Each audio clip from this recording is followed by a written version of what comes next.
ఇవాళ చంద్రబాబు నాయుడు గారు అదే నాయకత్వంలో ఈ ప్రభుత్వం కూడా ప్రభుత్వం చాలా విద్యున్మాన ప్రభుత్వం కక్కుటమాల విద్యుత్తో ఉన్నది లేనట్టు లేదు ఉన్నట్టు మన వాళ్ళు సృష్టించి వారి కార్యక్రమాలు చేసుకుంటూ అదే మొక్కడానికి ప్రయత్నం చేస్తున్న ప్రభుత్వం ఇవాళ. కాబట్టి వాళ్ళని అందరికీ కూడా ఆలోచించవలసిన అవసరం ఉంది. ఎందుకంటే మనం ఒక ప్రధాన ప్రతిపక్ష ఈ రాష్ట్రంలో ఈ రాష్ట్రం తాలూకా అభివృద్ధి రాష్ట్రంలో ప్రజలు పడుతున్న తాలూకా అభివృద్ధి వారు పడుతున్న కష్టాలకి మనం ఆ తరఫున గొంతెత్తి మాట్లాడవలసిన బాధ్యత మన పార్టీకి ఉంది. కాబట్టి ఇవాళ ప్రత్యేకించి మీ అందరికీ కూడా మనం మనం చేస్తున్నాం. ఇవాళ ఆలోచించుకుని కోరుతున్నాను. ఇవాళ ఈ ప్రభుత్వం చేసిన కార్యక్రమం ఇప్పుడే ప్రజలందరూ చెప్పారు మీకు ఇవాళ ఇది కనిపించట్లేదని అడుగుతున్నాం. అందుకే మీ అందరికీ కూడా ఒక్కొక్కరు బాధ్యత ఉందని చెప్పారు. అంతేకాదు మరి గ్రామాల్లో మనందరూ కూడా రైతాంగం 90% మంది రైతులు ఇవాళ నాకు తెలిసి ఇవాళ ఆ రైతులు చేస్తున్న పరిస్థితి రైతులు పండించిన పండుగకి ఆలోచించుకొని కోరుతున్నాం. ఇవాళ రైతులు చేస్తున్నాం ఆ పండుగ ఇవాళ రైతులు వచ్చి కూర్చుంటే రైతులు పండిస్తుంటే మొక్కజొన్న పండిన పండుగకి ఇవాళ గిట్టుబాటు ఉన్నారు లేదు దొన్నని కొనే నాలుగు ఉన్నాడా ఎందుకు ప్రభుత్వం వచ్చి ఆ దొన్న కొనే కేంద్రాన్ని ఎందుకు పెడుతున్నా దానికి బాధ్యత ఈ ప్రభుత్వానికి లేదా ఈ శాసనసభ్యుకి లేదా ఈ మంత్రులు లేదా ఈ ముఖ్యమంత్రికి లేదా నేను అడుగుతున్నా. కానీ ఆ కార్యక్రమాలకి చేసే పరిస్థితి మనకైతే కనిపించింది. ఇటువంటి దురదృష్టమైన దుష్టమైన పరిస్థితి వల్ల నేపథ్యంలో ఇవాళ ఆలోచించేయండి. అంతేగాని ఇక్కడ ఉన్న మహిళా దిగాల్సిన కార్యకర్తలు ఉన్నారు. కాబట్టి చూస్తే నిన్న మనం ప్రతి ఊర్లో అంట ప్రతి ఇంట్లో అంట ఒక కార్పొరేట్ తయారు చేస్తారు. పారిశ్రామిక తయారు చేస్తారు. ఎప్పటి నుంచో అలాగే ఉంటున్నా. ఆ రోజు ప్రతి రాజశేఖర బాబు ఇచ్చారు. ఆ తర్వాత సున్నబట్టి ఇచ్చారు. ఆ తర్వాత అదే ప్రభుత్వం వచ్చి దాన్ని నిర్వర్తించాయి.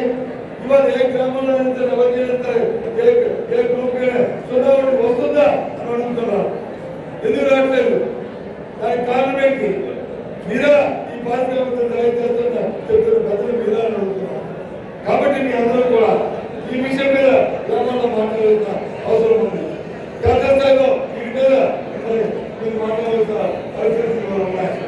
అంతేకాదు ఎన్నో సమస్యలు పూర్వమైతే ఒక పేదవాడి గట్టి వైద్యం కావాలంటే ఒక ఇంట్లో జబ్బు చేస్తే పర్వాలేదు ప్రభుత్వం ఉంది పర్వాలేదే ఇవాళ ఉన్నది ఆలోచన ఉంది. నా నాన్న నా అమ్మలో నా మామలో నా తాతలో నేను బాగుండే ఎప్పుడు ఉండేది. ఇవాళ లేదు. ఆ వ్యక్తులు లేదు. ఇవాళ ఎంతో ఇబ్బంది పడుతున్నారు. ఇవాళ ఆలోచన వచ్చే అడిగిపోయింది. ఈ కార్యక్రమాన్ని గ్రామంలో మనం మాట్లాడుతున్న పరిస్థితులు ఉన్నాయి. విద్యార్థి కమిటీ ఈ కమిటీ అందరూ కూడా గ్రామాల్లో ఈరోజు మన గత 5 సంవత్సరాల కాలంలో ఏదైతే అద్భుత కార్యక్రమాలు చేశామో ఏదైతే జగన్మోహన్ రెడ్డి చేసే సంక్షేమ కార్యక్రమాలు ఉన్నాయో అవన్నీ ఒక పథకం చెబుతూ ఇప్పుడు ఈ ప్రభుత్వం చేస్తున్న కార్యక్రమాలు ఈ ప్రభుత్వం ఏదైతే ఎన్నికల ముందు వాగ్దానం చేసిందో ఏదైతో ఎన్నికల్లో అబద్ధ హామీలతో ప్రజలకు అందించి మోసం చేసి అది కారణం ఎక్కిందో ఏదైతే సూపర్ అని చెప్పేసి అన్ని ఇచ్చేసాం ప్రజలని చెప్పేసి అబద్ధాలతో కాలం జరుగుతుందో అవన్నీ కూడా తిప్పవలసిన బాధ్యత ఇక్కడ ఉన్న ప్రతి కార్యకర్తలు ఉన్న విషయాన్ని మర్చిపోవద్దని చెప్పి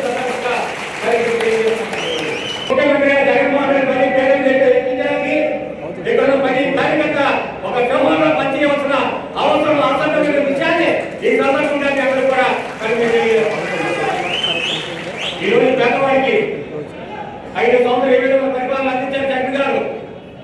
పేదవాడికి అవసరమైన కార్యక్రమాలు ఏదైతే పేదవాడికి చదువుకోవడం పిల్లలు చదువుకోవడానికి ఇచ్చిందో ఏదైతే ఆరోగ్యం ఉందో ఆ రెండు కూడా పేదవాడికి అందించాలి.